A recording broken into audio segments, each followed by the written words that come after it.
saudaraku yang terkasih dalam nama Tuhan Yesus Kristus, berjumpa kembali dengan El Shaddai Channel. Di sini saya akan mengajak saudara berbicara tentang benarkah Kristen agama penjajah. Mungkin di pelajaran-pelajaran sekolah zaman dahulu ya, kita pasti pernah belajar bagaimana bangsa Barat, terutama bangsa Belanda, melakukan penjajahan di tanah Nusantara. Kedatangan bangsa Barat ini diikuti dan dikenalkan semboyan 3G yang terkenal di kalangan penjelajah, ya, di kalangan penjelajah bangsa Eropa, yaitu Gaul, Glory, Gospel. Semboyan ini memotivasi para penjelajah untuk mencari kejayaan di belahan dunia lain, serta menyebarkan kebudayaan mereka, termasuk agama.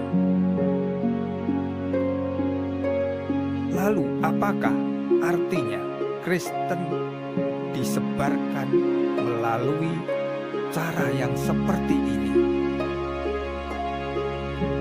Saudaraku, kita mengenal kata imperialisme. Imperialisme pada perkembangannya dibagi menjadi dua, yaitu imperialisme kuno dan imperialisme modern. Kedua imperialisme ini sangat berbeda dari tujuan dan motivasinya. Saya ulangi lagi, kedua imperialisme ini sangat berbeda dari tujuan dan motivasinya. Jika imperialisme kuno termotivasi oleh semboyan 3G, di mana salah satunya menyebarkan agama Kristen. Lain halnya dengan imperialisme modern yang menekankan pada perkembangan ekonomi tanpa berfokus pada penyebaran agama. Imperialisme modern ini dilakukan pasca revolusi industri oleh kolonialisme Belanda ketika VOC dibubarkan pada tahun 1799.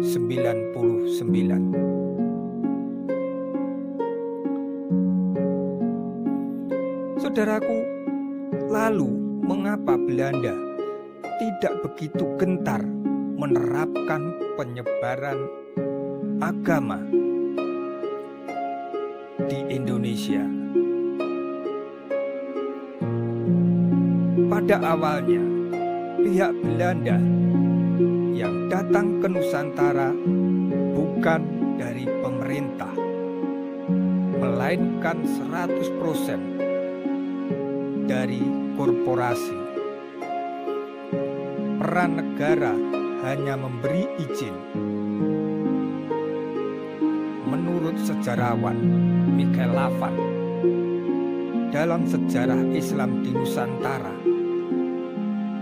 ya, niat terbesar orang-orang Belanda bukan menyebarkan agama, melainkan mendapat keuntungan yang sangat sebesar-besarnya dari perdagangan yang berujung penjajahan.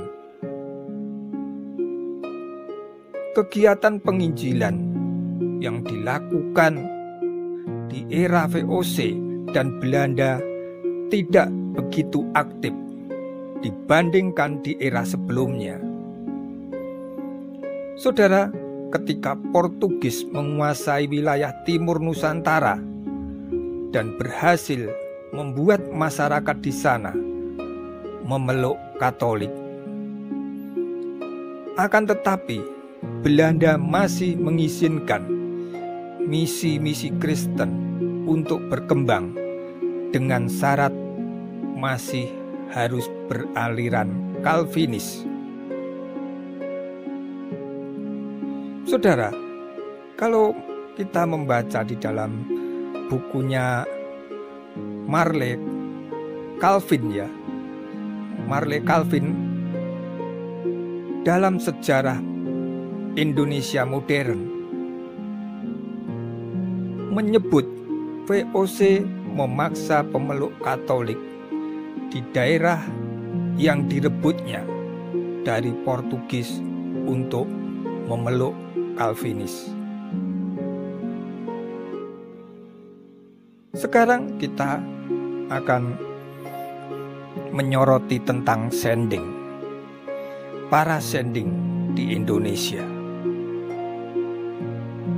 Saudara, pada dasarnya penyebaran agama Kristen di Indonesia dilakukan oleh organisasi keagamaan independen, bukan berasal dari lembaga kolonial yang didukung oleh pemerintah. Denominasi Kristen dari wilayah saat ini bisa dilihat dari sejarah penyebaran yang pernah terjadi sebelumnya. Seperti kita tahu di daerah Sumatera Utara yang mayoritas Lutheran akibat pengaruh dari misionaris Nommensen.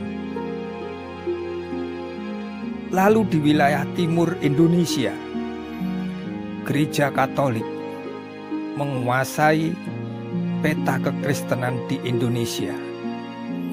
Hal ini tidak lepas dari peran Santo Fransiskus Xaverius yang lebih awal mengkonversi masyarakat lokal di sana sebelum kedatangan Belanda.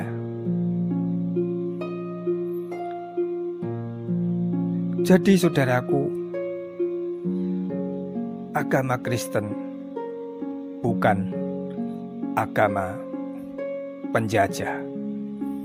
Orang Kristen tetap cinta tanah airnya, yaitu tanah air Indonesia. Kalau kita ingat para tokoh-tokoh yang diangkat menjadi pahlawan, saya ambil contoh satu saja, Sugio Pranoto, seorang Romo Katolik. Dia mengatakan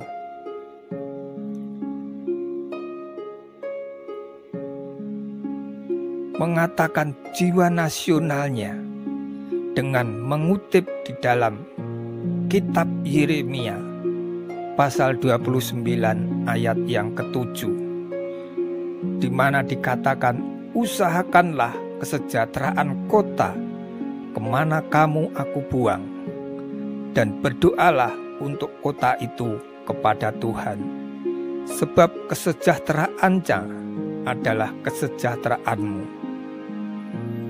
Saudaraku, ayat ini menjelaskan bahwa panggilan untuk membela tanah air memang berasal dari Tuhan.